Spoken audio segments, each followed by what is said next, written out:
ఎటువంటి కంటి సమస్యకైనా 100% ఆయుర్వేద పరిష్కారం సంజీవన్ నేత్రాలయ.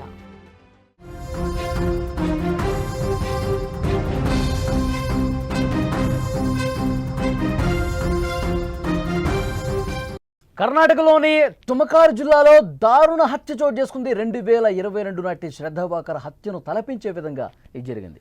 రోడ్డుపై వివిధ ప్రాంతాల్లో మహిళ శరీర భాగాలు దొరికాయి. మృతదేహాన్ని ముక్కలుగా నరికి 18 చోట్ల విసిరేశారు. కుక్క నోట్లో మనిషి చేయి చూసి భయపడిపోయారు జనం. శరీర భాగాలను పోలీసులు స్వాధీనపరుచుకున్నారు. మృతురాలి చేతులపై ఉన్న పచ్చబొట్టు ఆధారంగా గుర్తించారు. 4వ తారీఖున అదృశ్యమైనట్టు భర్త పోలీసులకు కంప్లైంట్ చేశాడు. అల్లుడే చంపి ఉంటాడని పోలీసులు అనుమానం వ్యక్తం చేశారు. కర్ణాటకలో చాలా దారుణమైనటువంటి ఘటన జరిగింది. తుమకూరు జిల్లాలో చింపగానహళ్లి సమీపంలో మహిళ శరీర భాగాలు కనిపించడంతో స్థానికులు భయంతో పారిపోయిన పరిస్థితుంది. వెంటనే అధికారులకు అక్కడ ఉన్నటువంటి పోలీసులకు సమాచారం అందించారు. హోంమంత్రి సొంత జిల్లాలో జరిగిన ఈ దారుణ హత్య కేసు గురించి పోలీసులు సంచలన విషయాలు బయటపెట్టారు. రోడ్డు పక్కన దొరికిన మహిళ శరీర భాగాలు 42 సంవత్సరాల లక్ష్మీదేవమ్మవేగా గుర్తించారు. హత్య చేసిన మృతదేహాన్ని ముక్కలుగా నరికేసి రోడ్డు పక్కన పడేసిన ఆరోపణలపై ఆమె అల్లుడు డాక్టర్ రామచంద్రతో సహా 4గురిని కొరటగేరి పోలీసులు అరెస్టు చేసినటువంటి పరిస్థితి ఉంది. పోలీసులు ఏం చెప్పారంటే ఈ కేసుకు సంబంధించి ఆగస్టు 3వ తారీఖున తుమకూరులోని బెల్లాబికి చెందిన లక్ష్మీదేవమ్మ తన కుమార్తెను కలవటానికి ఉడ్డిగేరికి వెళ్ళింది. అప్పటి నుంచి ఆమె ఫోన్ పనిచేయకపోవడంతో భర్త బసవరాజు ఆగస్టు 4న పోలీస్ స్టేషన్లో కంప్లైంట్ చేశారు. పోలీసులు మొదటగా మిస్సింగ్ కేసుగా నమోదు చేసుకున్నారు. ఆగస్టు 7న చింపుగనహళ్లిలో ఓ కుక్క నోట్లో మనిషి చెయ్యి చూసి స్థానికులు భయంతో పారిపోయారు. ఆ దృశ్యాన్ని ఓ వ్యక్తి ఫోటో తీసి పోలీసులకు కంప్లైంట్ కూడా చేశాడు, సమాచారం అందించాడు.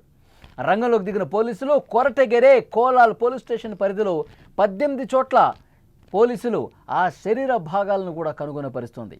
మీరు స్క్రీన్ మీద చూస్తూ ఉన్నారు. ఒక కుక్క ఆ మహిళ చేయి భాగాన్ని నోట కరుచుకొని వెళుతున్నటువంటి ఫోటో అది.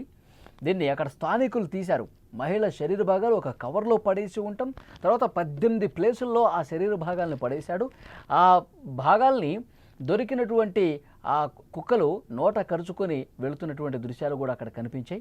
వెంటనే పోలీసులకు సమాచారం అందించారు.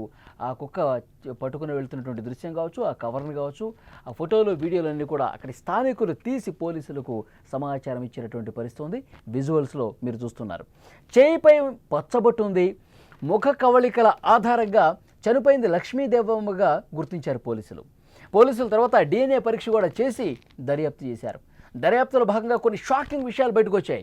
లక్ష్మీదేవమ్మ తన కూతురు మనసులో అల్లుడు గురించి లేనిపోని అనుమానాలు కల్పించే విధంగా చెప్పడంతో అల్లుడు సహించలేకపోయాడు. అత్త మీద ద్వేషం పెంచుకున్నాడు అల్లుడు డాక్టర్ రామచంద్ర. అతని ఫ్రెండ్ సతీష్ ఇద్దరు కలిసి ఈ హత్యకు ప్లాన్ చేశారు. హత్య చేసిన తర్వాత శరీర భాగాలను పారవేయటంలో మరొక నిందితుడు కూడా సాయం చేసినట్టుగా తెలిసింది. ఇవన్నీ కూడా ఇన్వెస్టిగేషన్లో బయటకు వచ్చాయి. ముక్కలుగా నరికి పడేయటం, చాలా ప్లేసెస్లో ఆ ముక్కలు పడేయటం, కొన్ని కవర్లో పెట్టేసి దూరంగా పడేయటం, ఇవన్నీ పోలీసులు ఇన్వెస్టిగేషన్లో బయటపడ్డాయి. అంటే తన భార్యకి లేనిపోనివి చెప్తా ఉంది.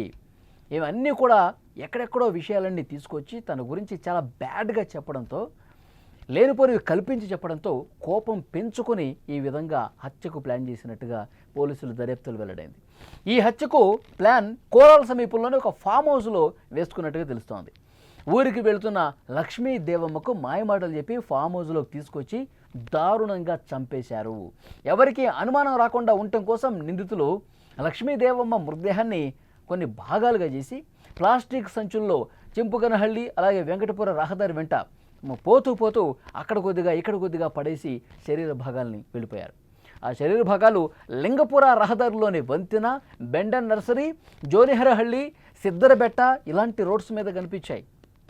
శరీర భాగాల్ని కారులో తరలించారని దర్యాప్తులో కూడా పోలీసులు వెల్లడించిన పరిస్థితుంది. తుమకూరు నగరంలో డెంటల్ డాక్టర్గా పనిచేస్తూ ఉన్నాడు ఈ నిందితుడు డాక్టర్ రామచంద్ర. గత కొంతకాలంగా అత్త అల్లుడి మధ్య ఈ గొడవలు జరుగుతూనే ఉన్నాయి. లక్ష్మీదేవమ్మ కనిపించకుండా పోవడంతో పోలీసులు రామచంద్ర కదలికల మీద దృష్టి పెట్టారు. ఈ ఘటన జరిగిన రోజు రామచంద్ర ధర్మస్థలానికి యాత్ర కోసం వెళ్తున్నట్టుగా అందరినీ నమ్మించాడు. అప్పటికే అతని మీద అనుమానం ఉన్న పోలీసులు అరెస్టు చేసి తమదైన స్టైల్లో విచారించడంతో మొత్తం నిజాలు కక్కిచ్చేశాడు. మొత్తం కక్కేశాడు అతను. ఈ హత్య చేయడానికి తనకు సతీష్ అనే వ్యక్తి ఇంకొక వ్యక్తి సాయం చేశారు. ఆ సాయం తీసుకుని నేను ఈమెని చంపేశానని కూడా ఒప్పుకున్నాడు. బంధాలు బంధుత్వాలు మరిచి మనుషులు ఎంత రాక్షసంగా బిహేవ్ చేస్తున్నారన్నది ఇక్కడ అర్థమవుతుంది. ఈ ఘటన స్థానికంగా తీవ్ర కలకలం రేపడమే కాదు, ప్రజలను కూడా భయభ్రాంతులు గురయ్యే విధంగా చేసింది. నిందితులకు కఠినమైన శిక్ష పడాలని వాళ్ళు డిమాండ్ చేస్తూ ఉన్నారు. ఈ స్థానికులు ఇచ్చినటువంటి ఇన్ఫర్మేషన్ ఆధారంగానే ఆల్రెడీ భర్త కంప్లైంట్ చేశాడు కనిపించట్లేదు అని. ఆ తర్వాత ఏం జరిగింది, ఇన్వెస్టిగేట్ చేస్తూ ఉంటే దారి మధ్యలో ఆ శరీర భాగాలు పడేయటం వల్ల కొన్ని చోట్ల కుక్కలు నోట గరుచుకుని తీసుకుని పోవటం, ఒక కవర్ కనిపించడం, ఇంకొన్ని చోట్ల శరీర భాగాలు కనిపించడంతో ఆ గ్రామస్తులు షేక్ అయిపోయారు. భయంతో వాళ్ళు అక్కడికి వెళ్ళాలంటేనే ఆ శరీర భాగాలు ఆ కవర్ దగ్గరికి వెళ్ళాలంటేనే భయపడిపోయారు.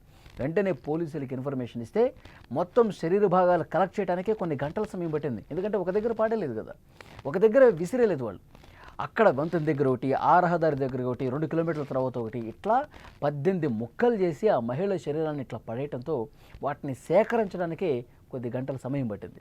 ఆ తర్వాత ఇన్వెస్టిగేట్ చేస్తే ఇప్పుడు ఈ చంపిన అల్లుడు ధర్మస్థలానికి నేను యాత్ర కోసం పోతున్నాను అని ఇక్కడ ఇన్వెస్టిగేట్ జరుగుతుంది. అత్త చనిపోయింది, అత్త భర్త కూడా మామ కూడా చాలా బాధతో ఉన్నాడు. అసలు ఏం జరిగింది, ఎలా జరిగిందో ఈ కుటుంబ సభ్యులంతా రోధిస్తూ ఉంటే ఇతను యాత్ర కోసం పోవటం ఏంటి, ఇతను కనీసం ఇటువైపు పట్టించుకోకుండా పోలీసులకు దూరంగా ఎందుకుంటున్నాడు, దీని మీద అనుమానం వచ్చినప్పుడు ఆ డాక్టర్ రామచంద్ర అల్లుడిని అదుపులోకి తీసుకొని తమదైన స్టైల్లో 4 పీకి క్వశ్చన్ చేస్తే అప్పుడు నిజాలు మొత్తం బయటపెట్టాడు. మా అత్తని నేనే చంపేశాను, నా భార్యకి లేనిపోని కల్పించుకొని నా మీద ద్వేషం పెంచుకొని ఈ విధంగా అబద్ధపు ప్రచారాలన్నీ చేస్తోంది, నా భార్య మనసుని కలుషితం చేస్తుంది, నా పట్ల లేని విషయాలన్నీ కూడా చెప్పి ఆ కోపంతో నేను ఈ విధంగా చేశాను, నా అత్తని నేనే చంపేశాను, తను ఊరికి వస్తుంటే మార్గ మధ్యలోనే నేను కనిపించి కొన్ని మాటలు చెప్పి ఫామ్ హౌస్లోకి తీసుకొచ్చి ఇంకొక 2 ఫ్రెండ్స్ సాయంతో దారుణంగా చంపి ముక్కలుగా చేశాను, కసి తీరా నా కోపం పోయే వరకు నరికి చంపాను అని అప్పుడు పోలీసుల ముందు ఒప్పుకున్నాడు. అతన్ని కఠినంగా శిక్షించాలని కుటుంబ సభ్యులు అందరూ కూడా డిమాండ్ చేస్తున్న పరిస్థితి.